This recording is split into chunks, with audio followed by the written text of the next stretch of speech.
Moana Pasifika's long journey to Eden Park to play crosstown rivals the Blues has been marked by a controversial red card for Blues wing Caleb Clarke. It means that instead of the Blues' 46-16 victory, the visitors' achievements already this season against the odds in beating the Hurricanes in a Golden Point drama at MT Smart Stadium, not to mention they're against their Auckland cousins the second in 4 days, or hooker Kurt Eklund's hat-trick of tries. The focus will be on the sickening collision between Clarke and Moana Pasifika counterpart Tomasi Alosio and whether the All Blacks should have been sent off as a result.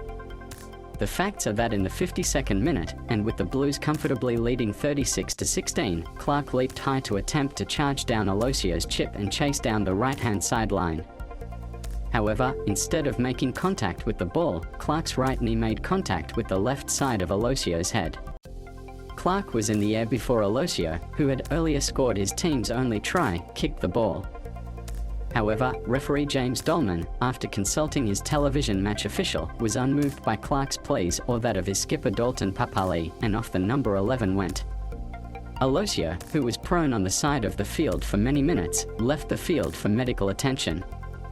With Blues prop Nipo Lalala red-carded for a dangerous clean-out at MT Smart 4 days ago, and Crusaders hooker Shiloh Klein sent off in his team's victory over the Highlanders in Christchurch last night, the Clarke incident will again focus attention on contact with the head, red cards, and whether intent should play any role in the match officials' discussions.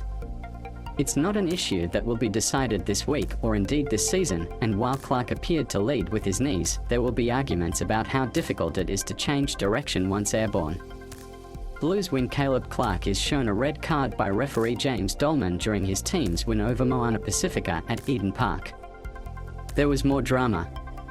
The visitors, on sustained attack after Clarke's dismissal and with the hint of an upset in the air, appeared to get the ball over the line from a line-out drive, only for it to be disallowed after it was first awarded by referee Dolman. Eklund's second try of the half, and third of the match, made the game safe for his side with 13 minutes remaining. Few would argue that the Blues didn't deserve it, and it was clear how much this victory and the game itself meant to them at the final whistle.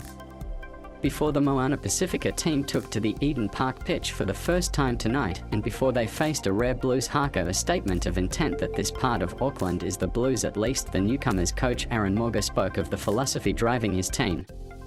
"We've drawn on the strength of our ancestors," he said in an interview. "We talk about voyaging and being in tune to the conditions and focusing on what's in front of you right now."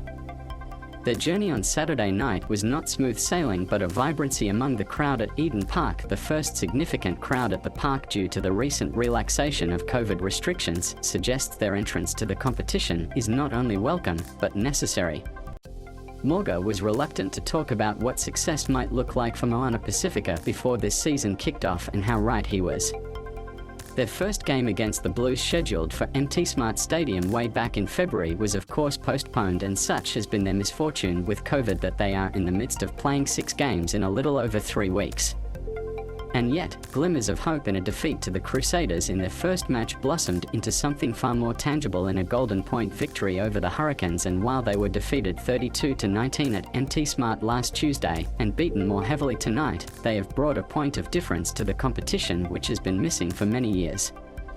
That may have explained the Blues haka, a challenge led by halfback Sam Nock and different to the one delivered so memorably against the British and Irish Lions in 2017, and a challenge which they haven't delivered since then. In truth, the Blues' far greater depth was also a contributing factor. They were without Beauden Barrett, Hoskins Satudu, Rieko Ioane, Tom Robinson and Lalala, and yet they operated with an accuracy that the visitors couldn't match. To the Blues the spoils, but both teams will have plenty to think about after a fixture a long time in coming which will likely resonate for some time yet.